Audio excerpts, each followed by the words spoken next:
पिछले 10 महीने से पूरी दुनिया जिस खतरनाक कोरोना संक्रमण से तबाह है, उसकी काट खोजने की खबर बड़ी खुशखबरी हो सकती है, लेकिन इसके विपरीत ये विवादों में घिर गई है। रूस ने कोरोना का पहला टीका विकसित करने का दावा किया है, तो अमेरिका और ब्रिटेन समेत यूरोप के कई देश उसके दावे को खारिज कर रहे हैं। रूस कह रहा है कि उसने अपने टीके का निबंधन कर लिया है और राष्ट्रपति की बेटी को पहली खुराक देकर इसका इस्तेमाल भी शुरू कर चुका है। दूसरी तरफ अमेरिका और यूरोपीय देश रूस के दावे को कूटनीतिक साजिश बता रहे हैं।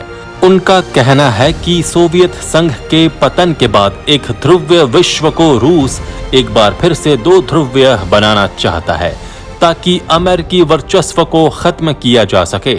इस तरह के दावे और प्रतिदावे तीसरी दुनिया के उन देशों के लिए दुर्भाग्यपूर्ण साबित होंगे जो कोरोना की चपेट में आकर कराह रहे हैं। आखिर क्या है रूस के कोरोना वैक्सीन का सच और अमेरिका तथा उसके सहयोगी देशों के विरोध की हकीकत? क्या कोरोना के कारण दुनिया में एक अलग किस्म की होड़ शुरू हुई है? इन सवालों के जवाब तलाशती आजाद सिपाही ब्यूरो की खास रिपोर्ट। आजाद सिपाही में आपका स्वागत है। मैं हूं राकेश सिंह। रूस ने कोरोना के खिलाफ बनी वैक्सीन को आधिकारिक रूप से लॉन्च कर दिया है।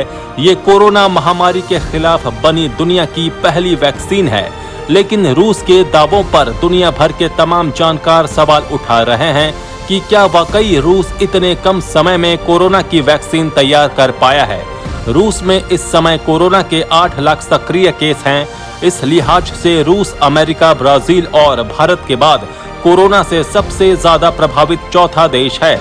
वहां गामालिया इंस्टीट्यूट के अलावा vector state research centre of virology and biotechnology इसकी वैक्सीन पर काम कर रहे हैं। लॉन्च हुई वैक्सीन गामालिया की बनी है।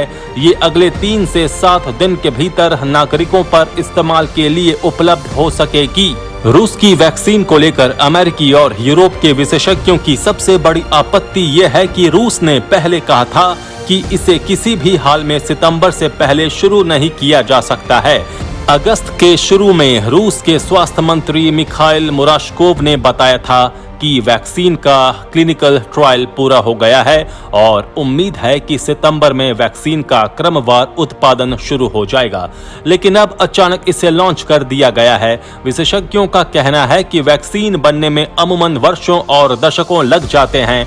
कोरोना के कहर को देखते हुए इस अवधि को कम किया जा सकता है, लेकिन कुछ महीने में ही इसमें सफलता हासिल कर लेना संदेह पैदा करता है।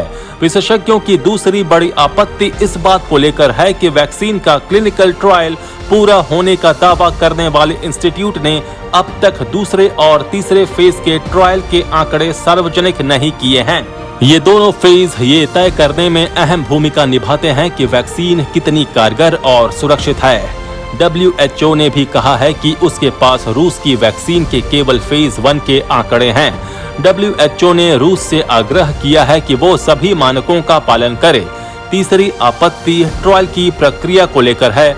विशेषज्ञों का कहना है कि ये वैक्सीन किसी खास मौसमी परिस्थिति में असरदार हो सकती है, लेकिन अलग अलग भौगोलिक स्थिति में ये कारगर है या नहीं, इसका कोई परीक्षण नहीं किया गया है। अमेरिकी विशेषज्ञों का ये भी कहना है कि फेज 1 खत्म हुए अभी 1 महीने से ज्यादा नहीं हुआ है।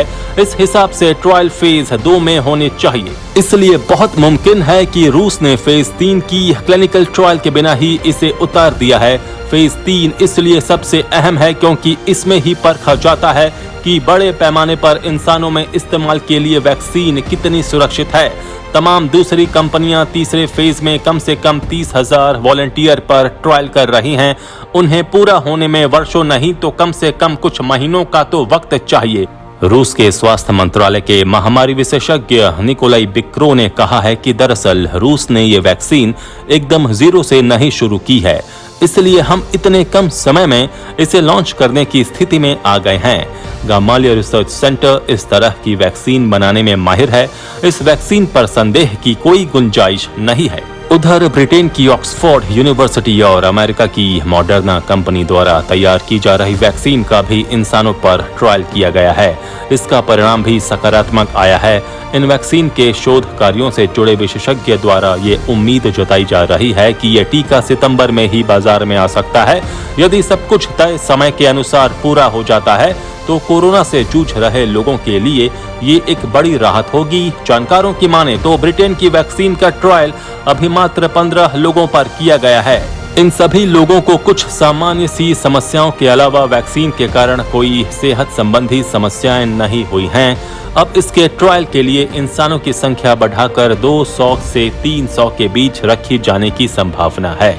यदि इन सभी लोगों पर इस वैक्सीन के परिणाम सकारात्मक रहते हैं और इन्हें इस वैक्सीन के कारण सेहत से जुड़ी कोई समस्या नहीं होती है तो फिर इस वैक्सीन का ट्रायल ब्रिटेन के 8,000 और दक्षिण अफ्रीका तथा ब्राजील के 6,000 लोगों पर किया जाएगा। जब इन सभी की रिपोर्ट भी सकारात्मक आएगी तब कंपनी इस वैक्सीन को सफल मानते हुए इसका उत्पादन शुरू करेगी। अमेरिकी कंपनी मॉडर्ना द्वारा तैयार की गई वैक्सीन का ट्रायल पहले फेज में 45 लोगों पर किया गया है। इन सभी पर इस वैक्सीन का असर उम्मीद के मुताबिक देखने को मिला है। इन सभी को किसी खास तरह की शारीरिक समस्या नहीं हुई। यहाँ बड़ा सवाल ये उठता है कि ये कोरोना के बहाने दुनिया को एक और होड़ में शामिल करने की प्रतिस्पर्धा तो नहीं शुरू हो गई है। कूटनीतिक विशेषज्ञ मानते हैं कि ऐसा संभव है। ये इसलिए भी हकीकत लगती है कि दुनिया महाशक्तियों के बीच हथियारों की होड़ देख चुकी है। कोरोना के खिलाफ वैक्सीन बनाने में भी अभी वही तेवर देखे जा सकते हैं। कुछ जानकार इसे वैक्सीन राष्ट्रवाद का नाम भी दे रहे हैं। ये कुछ वैसा ही है जैसे अंतरिक्ष में मानव को भेजने और चांद पर इंसान के पहले कदम को लेकर रूस और अमेरिका के बीच होड़ लगी थी।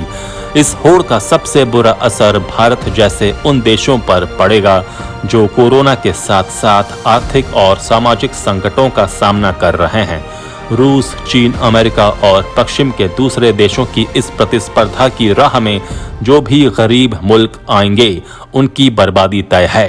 आजाद सिपाही में अभी इतना ही। खबरों की और भी अधिक जानकारी के लिए आप पढ़ते रहिए अपना लोकप्रिय दैनिक अखबार आजाद सिपाही। आप हमारे इस YouTube चैनल को जरूर सब्सक्राइब करें। आप हमारे Facebook पेज को भी जरूर लाइक करें। जुड़े रहिए आजाद सिपाही के साथ। धन्यवाद।